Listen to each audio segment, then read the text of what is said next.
दोस्तों मैं हूँ राज पौडेल। आज मैं बताने जा रहा हूँ टीडीएस और कनेक्टिविटी का रिलेशनशिप क्या है। दोस्तों इससे पहले मैं टीडीएस क्या है, कनेक्टिविटी क्या है, इसका अलग अलग वीडियो बना चुका हूँ। अगर आप लोग टीडीएस और कनेक्टिविटी का वीडियो नहीं देखे हो तो इसका लिंक मैं डिस्क्रिप्शन में देता हूँ।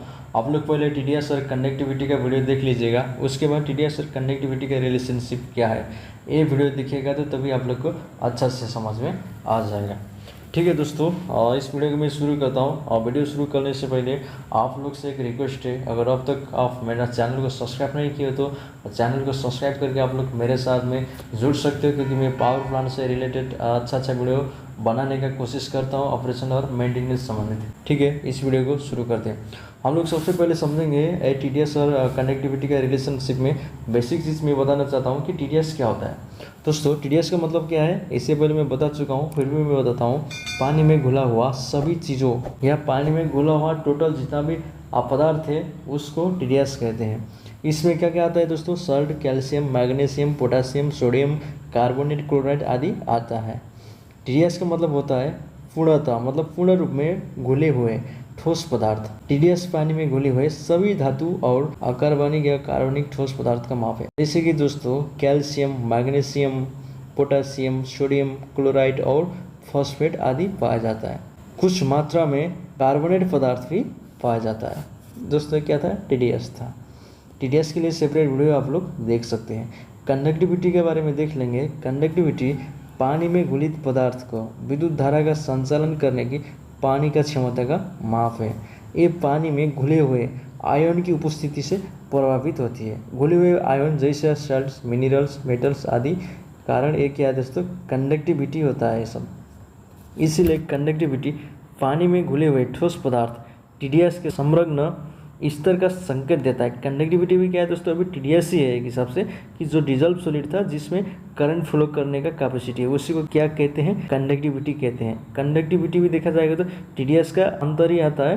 टीडीएस में जो जो चीज़ करंट फ्लो करने का कैपेसिटी था, जो जो मिनरल्स या जो मॉलिक्यूल्स या जो में पॉजिटिव और नेगेटिव विद्युत धारा प्रवाह करने का क्षमता रहता है उसी को कंडक्टिविटी कहते हैं। जिसमें दोस्तों कंडक्टिव एंड नॉन कंडक्टिव दोनों शामिल होता है। कंडक्टिव का मतलब होता है करंट फ्लो करने वाला पदार्थ, नॉन कंडक्टिव का मतलब होता है करंट फ्लो नहीं करने वाला पदार्थ। टीडीएस में जिस पदार्थ में करंट फ्लो करता है उसी का मापन को कंडक्टिविटी कहते हैं। और पानी में घुलित करंट फ्लो करने वाला और करंट फ्लो नहीं करने वाला दोनों पदार्थ को, कुल मात्रा को टीडीएस कहते हैं। दोस्तों जो पानी में करंट फ्लो करने वाला या करंट फ्लो नहीं करने वाला, कार्बनिक अकार्बनिक दोनों पदार्थ को कुल घुलित मात्रा को टीडीएस कहते हैं। टीडीएस इंक्रीज होगा तो कंडक्टिविटी भी इंक्रीज होता है। दोस्तों टीडीएस कंडक्टिविटी का डायरेक्टली प्रोपोर्शनल रहता है। टीडीएस प्रोपोर्शनल कंडक्टिविटी होता है। जैसे हम देखेंगे TDS proportional conductivity, TDS equal to K का मतलब क्या है, फैक्टर है दोस्तों। के का मतलब है कन्वर्जन फैक्टर।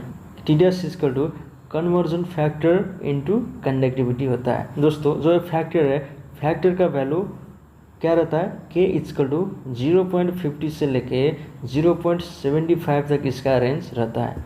के का वैल्यू टीडीएस का केमिकल कंपोजिशन से डिपेंड रहता है। केमिकल कंपोजिशन क्या है उसका हिसाब से के का वैल्यू निकलता है। केमिकल कंपोजिशन का मतलब उस पानी में ऑर्गेनिक कंपाउंड, इनऑर्गेनिक कंपाउंड और कंडक्टिव एंड नॉन कंडक्टिव, ये सब कितना पानी के साथ मिला हुआ है, ये सभी एक्यूरेट वैल्यू निकालना मुश्किल होता है। इसलिए हम लोग के का वैल्यू क्या लेते हैं दोस्तों, एक एवरेज में 0.65 लेते हैं।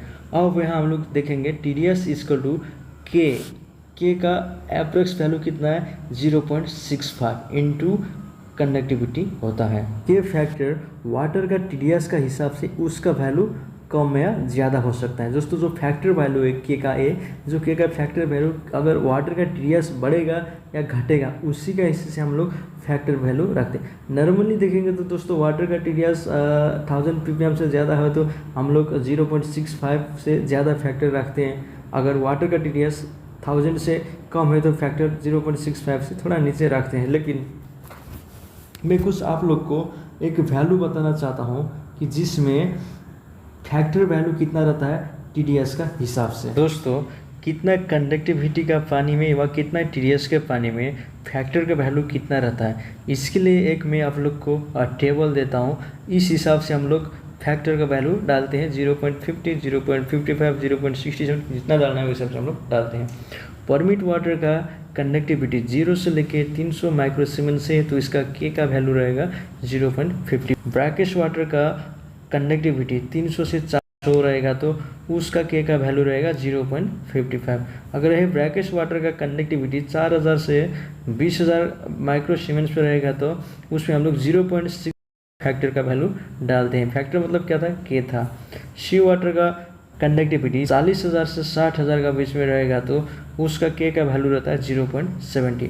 रिजेक्ट वाटर का कंडक्टिविटी 60,000 से 85,000 माइक्रोसीमेंस रहेगा तो उसका के का वैल्यू रहता है 0.7 वाटर।